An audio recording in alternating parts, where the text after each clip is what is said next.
A very good morning, everyone. I can't hear it. What about this side? A very good morning. Ah, I don't think they've had their breakfast. What about this center? A very good morning. Good morning. Good morning.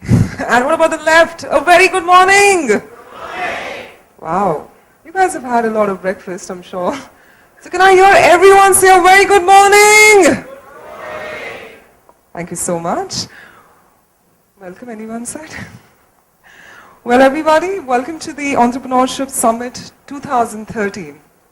And currently in its 9th year, eSummit has grown in stature over the years and has now been identified as the largest event in the entrepreneurship in India. We promise that this eSummit, with its theme as pioneering the future, will be a highly enriching experience for all of you, with a plethora of speaker sessions, panel discussions, workshops, and exciting competitions. Now, without much ado, let's begin our eSummit 2013. To begin the proceedings, we have Professor Anand Kusre, Professor Urjit Yajnik, Professor Devang Khakkar, and Mr. Adil Zainulbhai with us. Now, I would like to speak a few words about our dignitaries, as it's my honor to be out here. Professor Anand Kusre is the Professor of Innovation and Entrepreneurship at Shailesh J. Mehta School of Management, IIT Bombay. He is also the Faculty Advisor of the Entrepreneurship Cell and in its role has actively guided eCell with its activities. In addition, Mr. Kusre is the Chairman Midcon Consultancy Company Limited and is actively engaged in the fields of innovation and entrepreneurship, being member of the governing body of Entrepreneurship Development Institute of India and the member of High Powered Committee, New Millennium IIT Leadership Initiative. So ladies and gentlemen, a huge round of applause for Mr. Anand Kusre.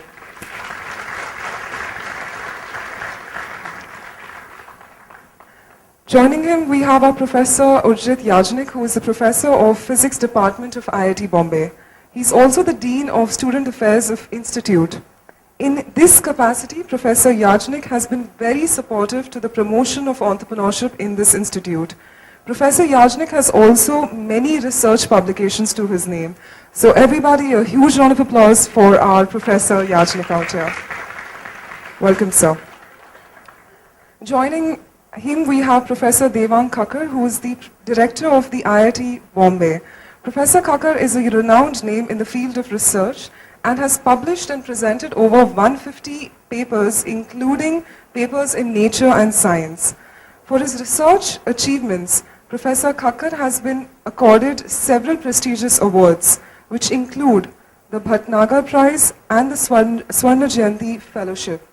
He's a fellow of the Indian National Academy of Engineering, the Indian National Science Academy, and the Indian Academy of Sciences.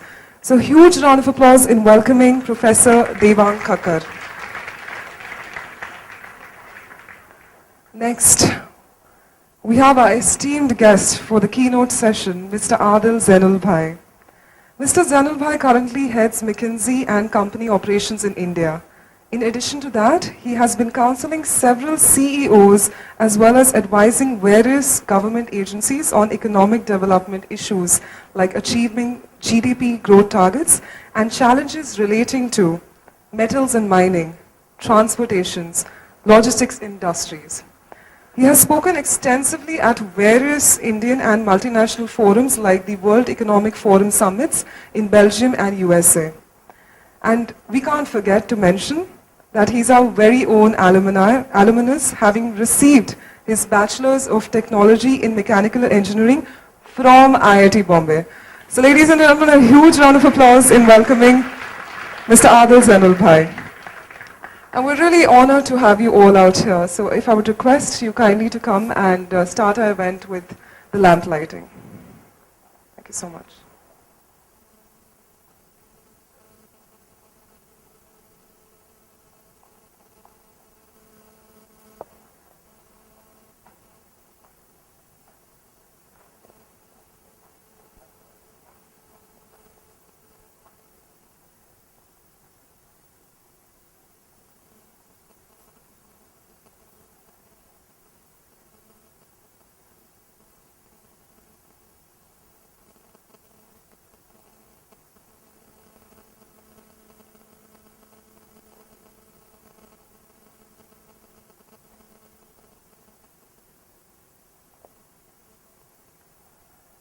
So well, with this, we inaugurate the E-Summit 2013.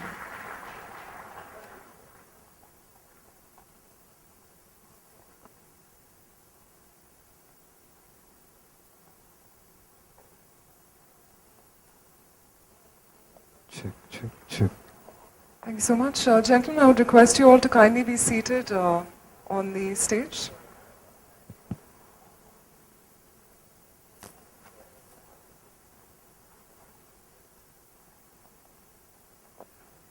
Check. Thank you so much, gentlemen. Now I would request if Professor Anand Kusra, if you could kindly address a few words to our audience out here.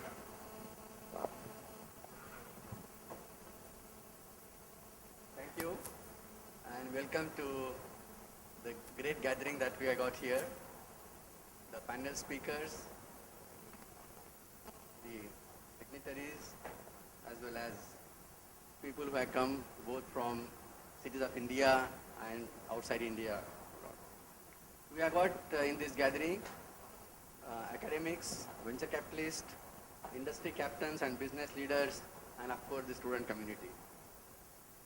I'd like to give a very special welcome to Mr. Adil Zainulbhai, as was mentioned, our own alumni, and of course involved in entrepreneurship in the area of wireless, telecom.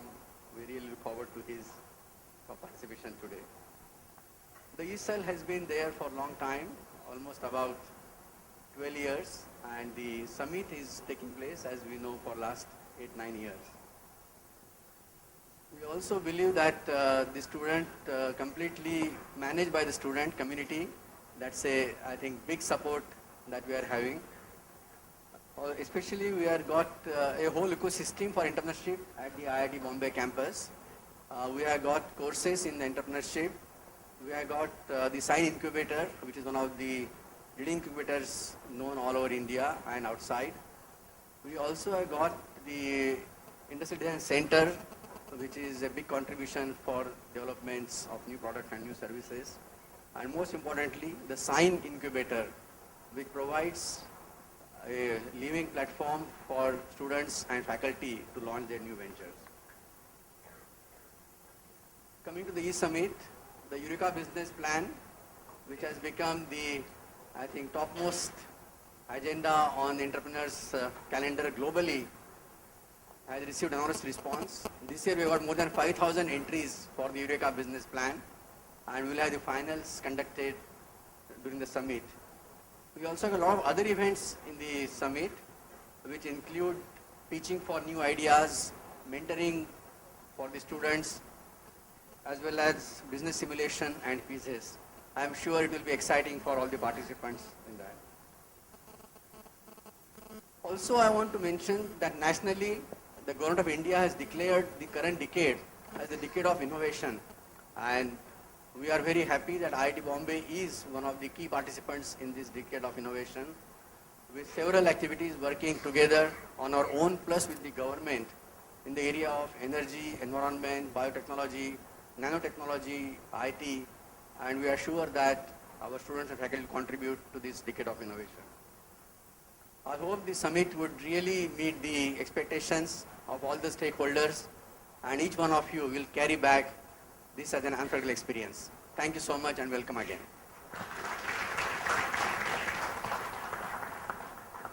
Good morning, everyone.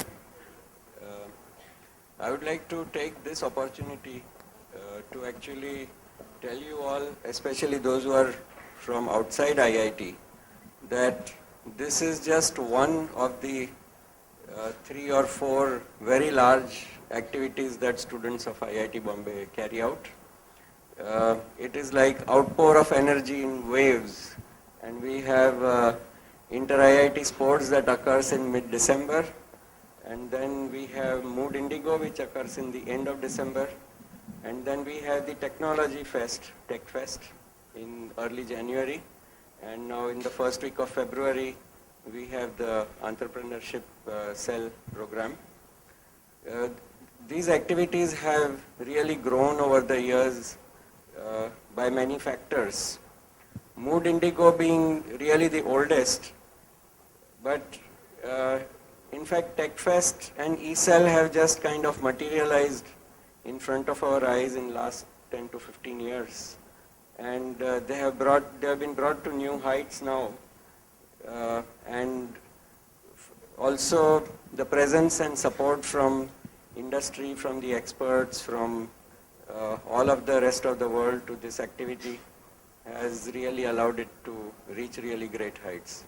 So I'm happy that they have, as usual, lined up a galaxy of speakers and experts to help you and make the event a success. And warm welcome to the special guests of this morning and the panelists who have also arrived. Thank you.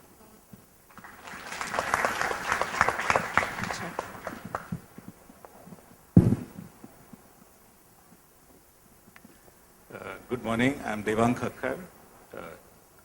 So it's really my pleasure to welcome each one of you to the campus. A very special welcome to Mr. Adil Zainulbhai. It's a pleasure to have him on campus again.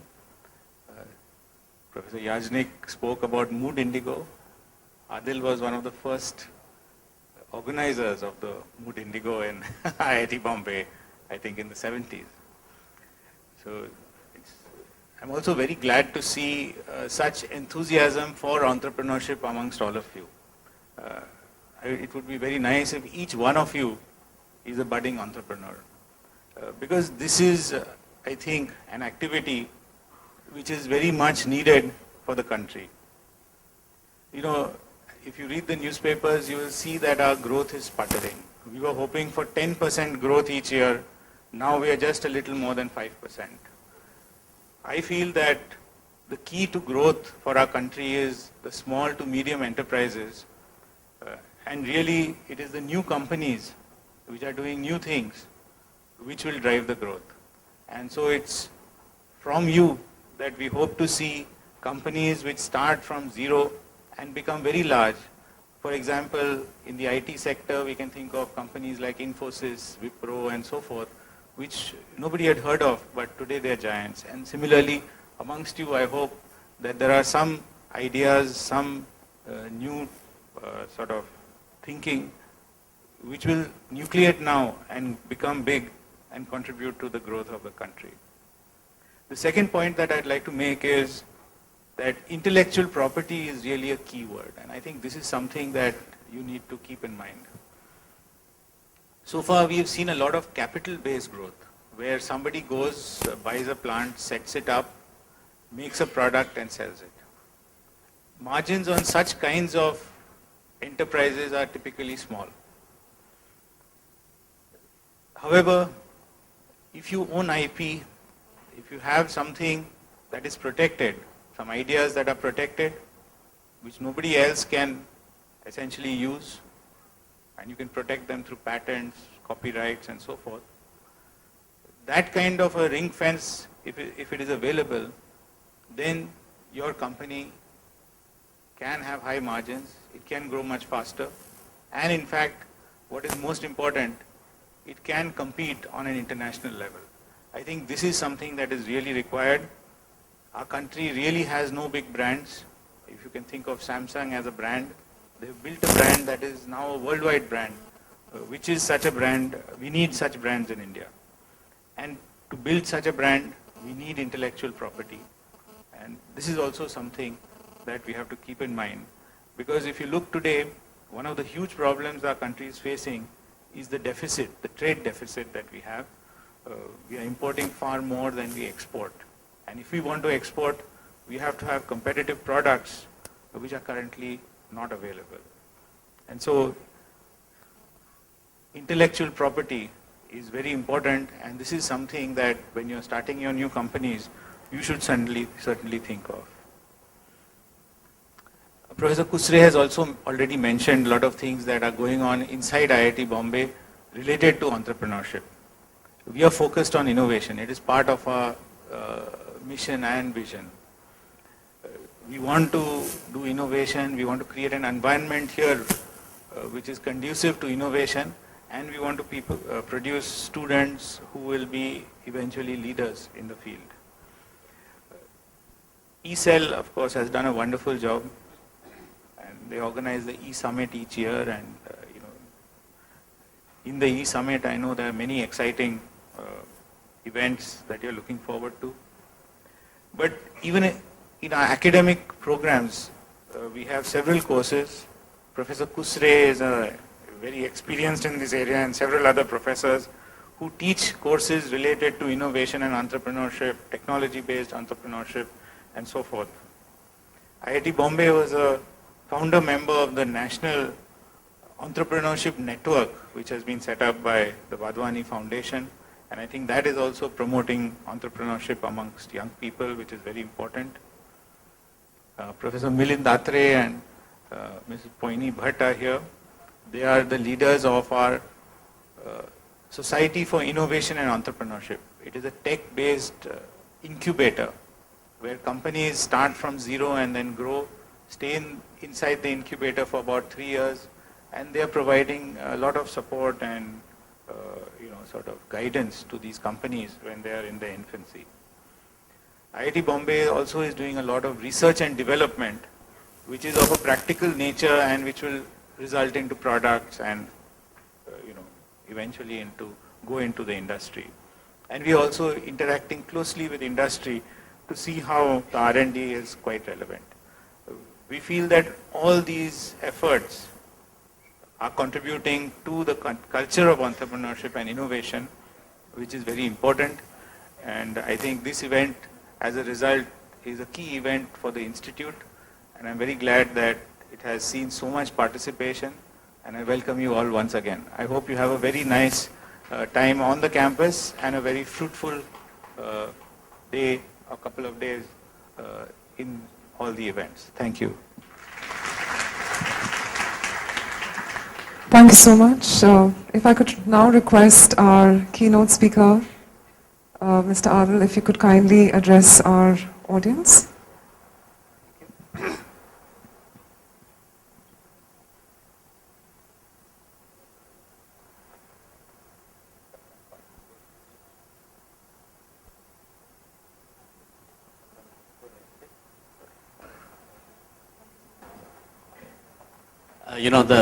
I used to always feel very nervous about sitting in this lecture theater. I think it used to be called L2 or something like that. LT, sorry. Because it always seemed to be, I was always on the downside of it, right? There'd be some impressive speaker speaking and I was trying to desperately listen to it. And so it feels very strange and awkward to be talking on the other side of that. So let me just give you a little bit of where I'm coming from. And just to let you know what I'm going to talk about is I'm going to first start out with the bad news. Okay, hopefully there's lots of budding entrepreneurs here, so I'm going to start out with the bad news just so you can get well grounded. And then I'll give you the good news.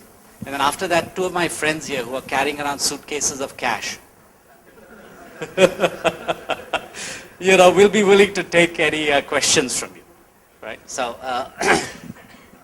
I have, unlike a classical entrepreneur, I did my engineering from IIT, and I don't think I retained any intellectual property from my mechanical engineering days.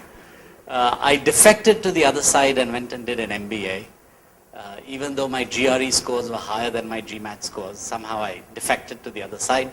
And I joined McKinsey in 1979 in the US. And I've actually one of the few people who actually been at the same company in the US since 79. So I've been at McKinsey since 79. I was in the US till 2004, and then I came back to India, and I've been in India since 2004. And happy to be here through the great boom years as well as some of the down years. So that's a little bit of my background. McKinsey is not a classical entrepreneur shop in the sense that we don't have lots of entrepreneurs at McKinsey. But actually, given the kind of people we hire and the folks who have the kind of energy they have, there are a very large number of entrepreneurs who have come out of McKinsey. And I'll clarify as to what kinds of entrepreneurs. And they're not just the classical technology entrepreneurs who've started companies and taken them public, but also a large number of entrepreneurs who have done new things within organizations, within large companies, within government organizations, within NGOs, and they've set up and done things that are very different from what existed before, and I'd call those entrepreneurs, right? So whatever I talk about comes from that. Second, over the last 15 years, I guess I must have invested as an angel investor in about 30 companies. I'm happy to tell you that 26 of them failed. But the 4 that succeeded more than made up for all the 26 that failed. Okay? And the 4 that succeeded, I had invested in their earlier companies before that had failed. So I'm also reflecting on that. You all want, I think there's some place on this corridor if you want to settle in.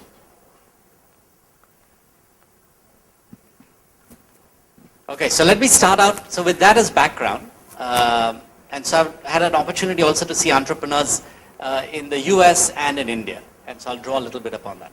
So let me start out with the bad news. Okay? How many of you like to be told no? You like to be told no? Wonderful. I have a lot of no's for you. I think the bad news about being an entrepreneur is it's not that you have to like to be told no, but I think you have to learn how to take no in your stride. I had an unbelievably good pedigree, right? I graduated from IIT in mechanical engineering. I think I had pretty good grades. I sort of forget what they were, but they were pretty good. I did my MBA at Harvard Business School, which is pretty good. And I had a very good set of grades there. I wrote 100 letters for jobs. 100 letters. I got 99 rejections. Okay?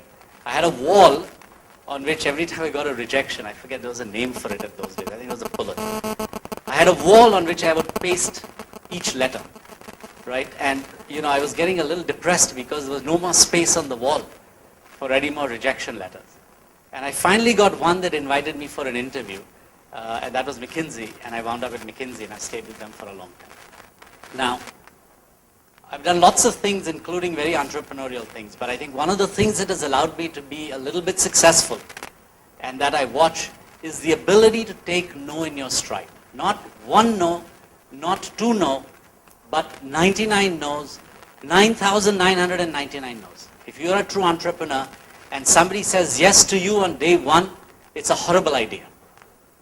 Okay, I can tell you that right off the bat. So, you have to get used to being told no, and you have to know how to take that in stride, and if you really believe in what you're doing, you're going to be at it and at it and at it. By the way, in general, the way I judge ideas is whether before I read it, I just say no. So Nishit comes up with some idea, and I say no, it's a terrible idea. And I want to see if that person believes in it enough that they're going to come back and push it. So the next time they come, I'll listen for 2 minutes and say, no, it's a terrible idea. Right? I want to see if they come back 3 times, 4 times, 5 times. Do they have the drive, the energy, the motivation, and the belief in what they do, that they can actually make this work? And the reason you do this, there's a very logical reason for this, which is entrepreneurship is very tough. A lot of things are very difficult to do, and in India particularly, they're very tough to do. And if you don't have someone who can overcome obstacles, break down walls, and make something happen, they will not be successful. So how do you judge whether they can do that? Well, you give them a little test, right? You say no. There was one person, one of the companies I invested in, I think he tried to get together with me 75 times or something like that. Finally, I told him, I was so irritated. I said, fine, I am at Washington Dulles Airport in between flights, between 2 o'clock in the morning and 4 o'clock in the morning. I have nothing to do because I have to wait at the airport. At 2 in the morning, if you want to meet me, you can come and meet me there. And he flew over there and came to meet me, and I finally invested in that company, and that was one of the most successful companies. Okay. So, you must learn how to take no in your stride, and you have to have the drive to get over the no's, not once, twice, but 100 times, and maybe more. Okay. If you don't have that, the company will not succeed. It doesn't matter whether you raise money or not. It's just that the company won't succeed because you'll have so many obstacles that if you can't overcome those, you will never be able to get through them. So that's the first bad news. The second bad news number of companies that people invest in India, the number of startups, the amount of venture capital money, the angel networks, the entire ecosystem that's necessary for a high-tech startup to start in India, we are way behind where we would like to be. By the way, it's better than it was 5 years ago. It's better than it was 3 years ago. But if you look at the number of high-tech startups in Israel, which is a country of how many million? Anyone knows? 6 million. There are more high-tech startups in Israel than there are high-tech startups in India, a country of, somehow that doesn't quite seem right, does it? Okay. And there are many clusters, Silicon Valley, Boston area, Israel, actually in Finland and other places like that, where the ecosystem works to allow entrepreneurship to succeed. And what all is required in an ecosystem? Typically, it's a combination of outstanding universities doing a lot of research, a venture capital, pre-angel network, family networks, small angel networks, big angel networks, VCs, because you also need to get your first $10,000, not just your first million or your first 100,000. So you need a great network of that. You need a very good network of people who will advise you and mentor you. Okay? It's amazing how important mentorship turns out to be in successful companies, just on a whole series of things. So you need a great mentor network.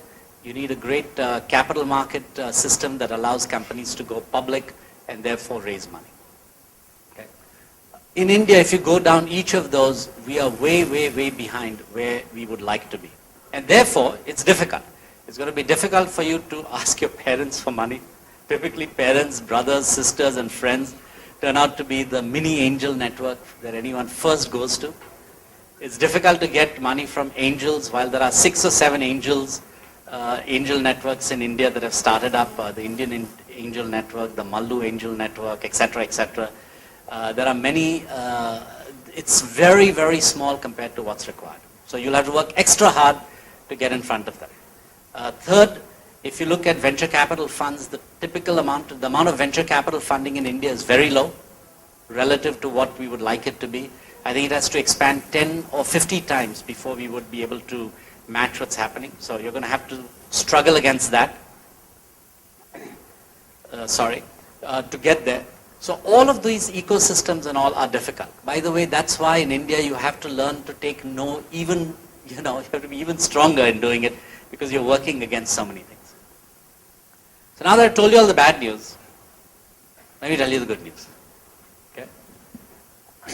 In a sense, it's sort of an oxymoron that in India we say we don't have enough entrepreneurs. I'm reminded of, I went to see one Gujarati play. There must be some Gujaratis here, right? Gujarati play is not high literature, but it's a lot of fun.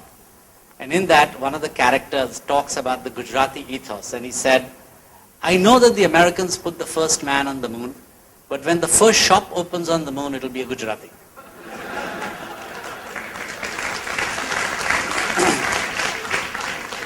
Okay, so I have a very hard time reconciling this whole issue of entrepreneurship and people saying that we don't have an entrepreneurial culture. In a sense, in parts of India, we have a very, very strong entrepreneurial culture.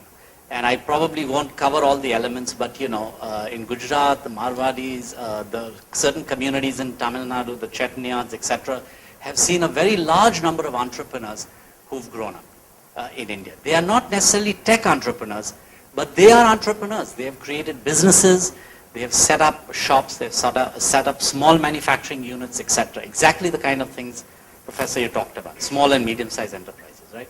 Have all come from these entrepreneurship communities. So in a sense, we actually have a very strong network. And by the way, in that network, it's not that difficult to raise money. It's not that difficult to get mentors. And it's not that difficult to then scale up because you can see lots of other people who are funding these things, right? So in a sense, we have these two divergent trends in India. One is a long history of entrepreneurship, but we've not been able to take that and convert it to high-tech entrepreneurship. And on the high-tech entrepreneurship, we actually have a dearth of many of the things that are necessary to make it work.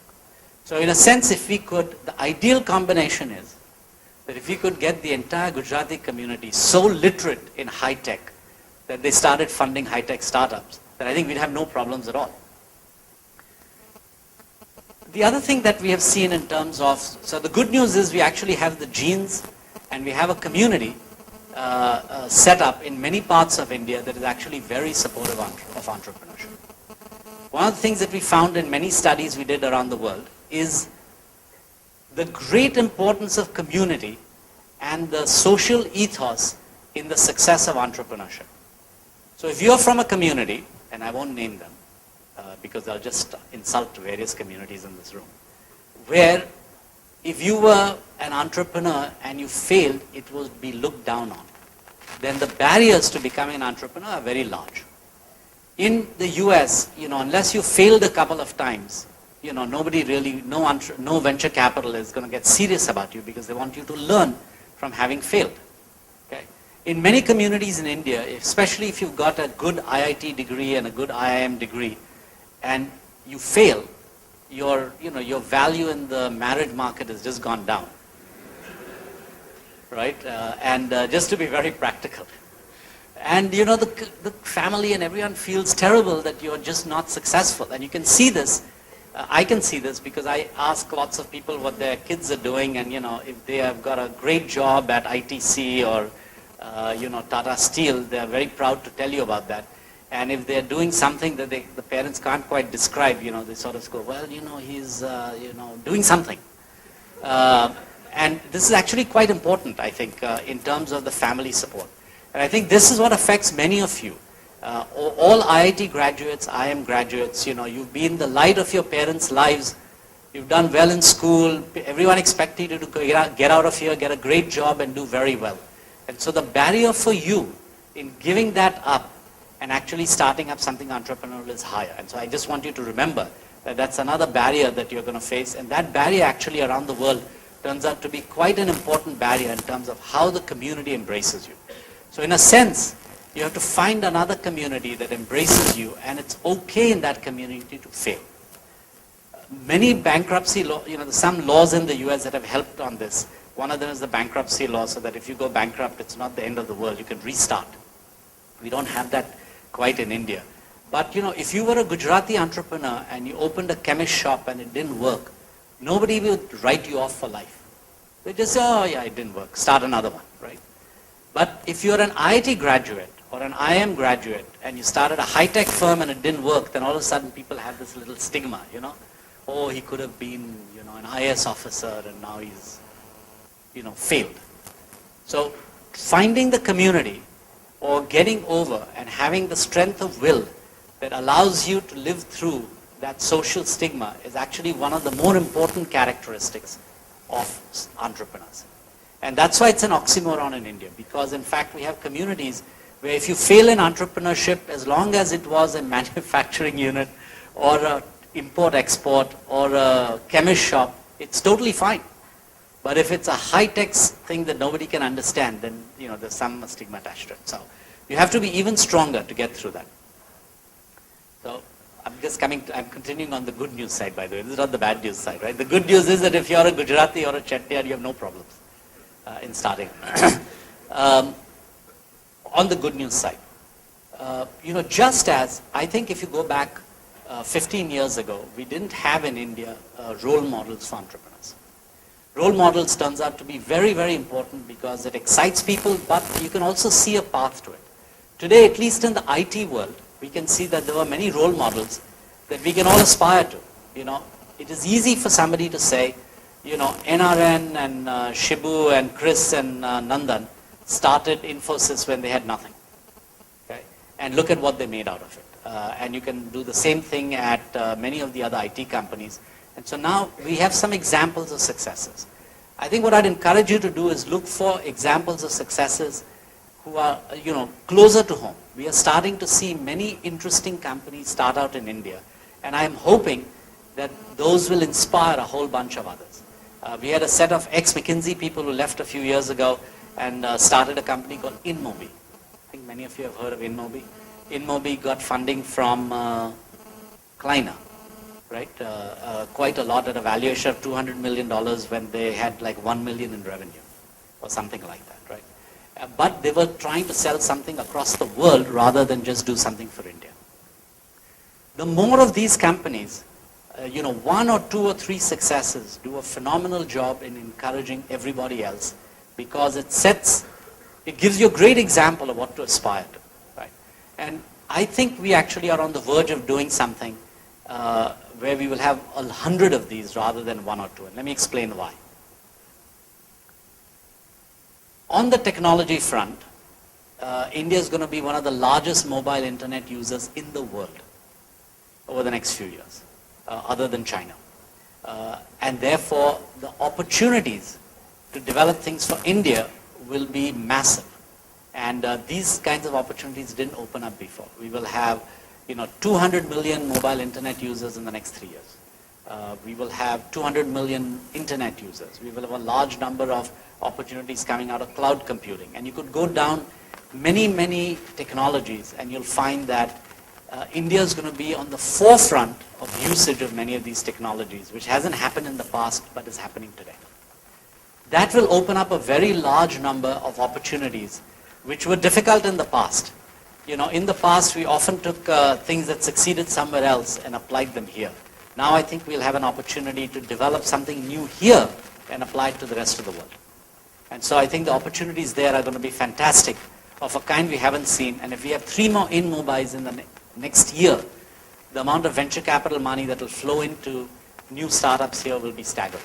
Okay? So that's we are already seeing, I think in the last 2 weeks I've seen 10 business plans for mobile internet applications, for example. So one, I think technology is at the right level for India, and you're at the right time to take advantage of it. And the second thing is sometimes you just need a little bit of scale.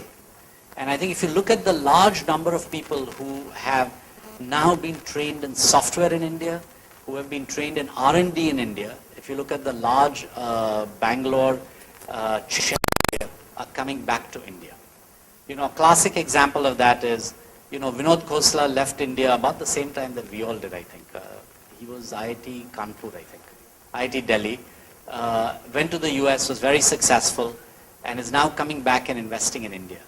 I think a whole generation of IIT graduates who went and got to the top of their fields in the rest of the world are coming back and are willing to invest in India and have very good ideas of how to leverage Indian capabilities, technologies worldwide.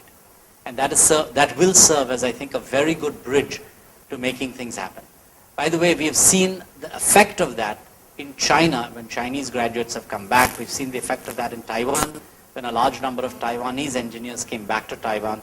If you look at many of the people who were involved in the founding of Honhai, which is Foxconn, which makes all of the, or large number of the Apple iPads and iPhones, many of them were US trained engineers who came back and started something. So as we are seeing some of that occurring, that in fact creates a better linkage to the rest of the world. So I think that's a very good sign. So, 3 good signs. 1, technology is in our favor. Many things are going to happen. Many opportunities will open up in India in a way that we haven't seen in the past, and so that's a good time for entrepreneurs to do it, because I don't think large companies will move fast enough to take advantage of it, whereas individual entrepreneurs can. Second, there's a large base of well-trained software engineers, hardware engineers, mathematicians who can develop all of these products, capabilities and services. And so I expect that will do very well. And third, the linkages to the rest of the world as a result of many of the engineers who've been successful overseas coming back will actually create a very good link that will allow people to do well. And of course, fourth, I would just add that even though the level of venture capital today is actually quite small, it is increasing, I think, quite rapidly. I wouldn't be surprised if in the next 3-4 years the amount of venture capital funding in India goes up by a factor of 5. We're seeing lots of people come in. And so it's the right time and the right place. But to do that, remember, you have to get used to no's and you have to fail at least once. Okay? I would not invest in a company that has, in an entrepreneur who hasn't failed at least once, because I want to see that they have the strength to learn from it and that they can pick themselves up off the ground and start again. Thank you.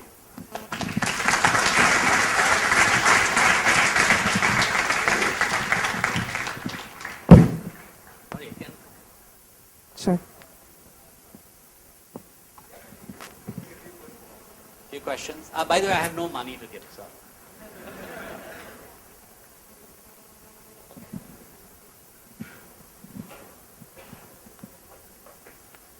Okay, 1 minute.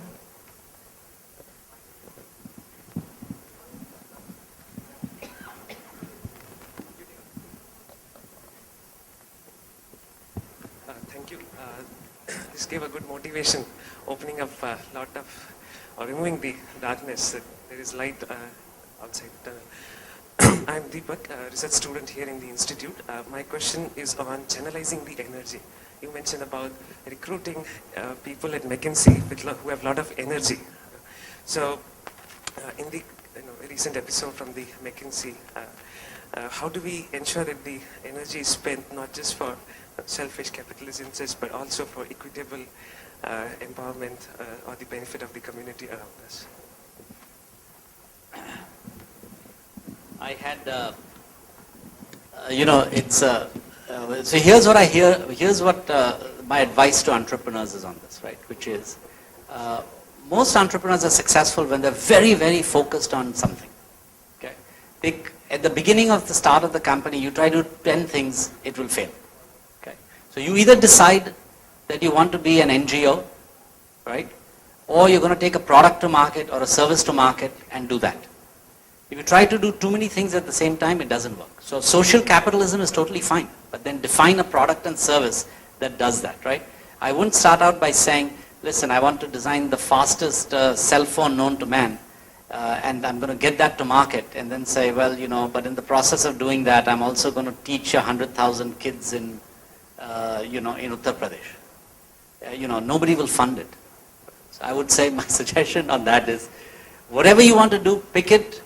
There will be, and there will be times when you can do things with your personal time, or after you made all your money, you can set up a very large foundation and do that, right? But trying to do everything at the same time as a startup is too difficult. You have to just pick one and make that work. And if it doesn't work, change it. But whenever you try to do 5 things at the same time, it just doesn't work.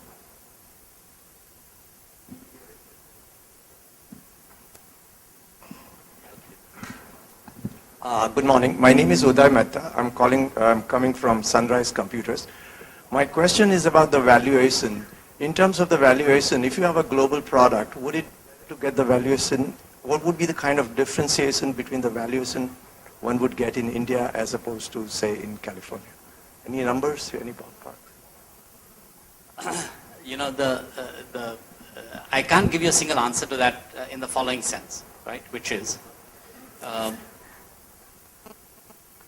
over time, let's start with the stock markets for a second, right? Over time, certain stock markets get structured, and then it's better to go into those rather than others, right? So there was a point in time when NASDAQ was the easiest stock market to go public on. As a result of lots of changes in the US, we are seeing more companies who are going public in other parts of the world, right? So people would rather go public in Hong Kong, Frankfurt, rather than the NASDAQ, given some of the reporting requirements. Now there are some changes that have occurred there, etc., which might make it easier. Today in the Indian market, I wouldn't, it's very difficult to go public for a startup with relatively little revenue. A year from now or 2 years from now, if the market takes off, there's a huge level of excitement, then all bets are off again. So it's a very, there was a point in time when the only market one would consider was NASDAQ. 10 years ago during the 2000 era, and maybe AIM was the London market. But I think today there are many choices. Number one, there isn't a single market. And one has to look at that point in time, which is the best one. So that's the first answer. In terms of valuations from venture capital funds, I think that was your other part, right? Look, there is no venture capital fund, or there may be hardly any venture capital fund in India that can write very big checks today. The funds are just not big enough that they can write it. in California, there's 50 funds that can write very big checks, right? So depending on the size, scale of the idea and how much money you need, you would have to go to talk to some of those venture capital funds, some of whom have offices here or not. If you wanted a, $1 million to $5 million check from a venture capital fund, there are Indian funds that can do it also. Many venture capital funds in California may not be interested. It may be too small or not or whatever. But there are very few in India who can write a big fund, a big check for venture capital, not for private equity. Right? So you'd have to go there. If it is a purely India play, then you'd have to think about more Indian and Southeast Asian venture capital funds. If it is a global play, then I think you have a better shot with international funds. That's just my sense, but until, as I said, these things, once the excitement builds, look, one of the things that helps and hurts an entrepreneur is that the high-tech world goes through bubbles. Okay? When you're on the front side of the bubble, it's fabulous, right? Because you can have a great business plan and go raise money for it. And so when you get into that bubble, you have to act quickly. And at that time, all things seem to be possible. When you're on the back side of the bubble, which we've been through several times, as happened in 2001 and 2008, all is dark. It doesn't matter whether you have a good plan, a bad plan, nothing is getting funded. Right? So the answer may also depend on the timing. Right? And if you catch the wave early enough, then you are hugely advantaged in terms of funding, in terms of pricing, etc. If you're on the back side of the bubble, no matter how good a plan you have, it's very tough to get funding. So, that's the way life is, right? There are good times and there are bad times. One last question.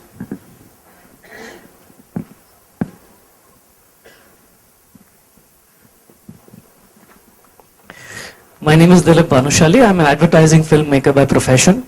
And there is a hidden DNA which is called an innovator in me. So my question is, there are two kinds of innovations. One is a process innovation and one is a product innovation. IPR was something that we discussed in the beginning of the session. Now, being an individual entrepreneur and an innovator, when we reach a stage where you have developed something which is unique and it can be owned as an IPR property internationally. But when it comes to IPR, the confidentiality of the IPR before it goes into multiple hands and before it is granted becomes a little concern of insecurity for individuals. Because we can't hire companies or attorneys who can protect the idea and make us reach the stage where the patent is granted after 3 to 4 or 5 years. So on the government level or on levels like IIT Mumbai, is there a platform where individuals like us with innovative products could approach and say that, okay, I have developed something like this. Now how do I take this ahead so that this converts into an IPR and becomes an Indian property?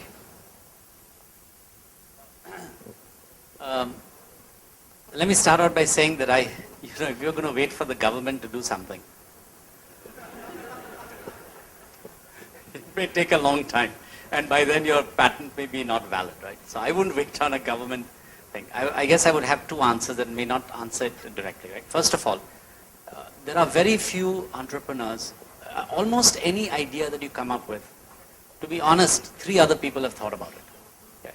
So you'll see 3 to 5 business plans about lots of different areas. If you look at search engines, there were 20 business plans around search engines. And Google was, even at that point in time, technically not the most proficient. Okay?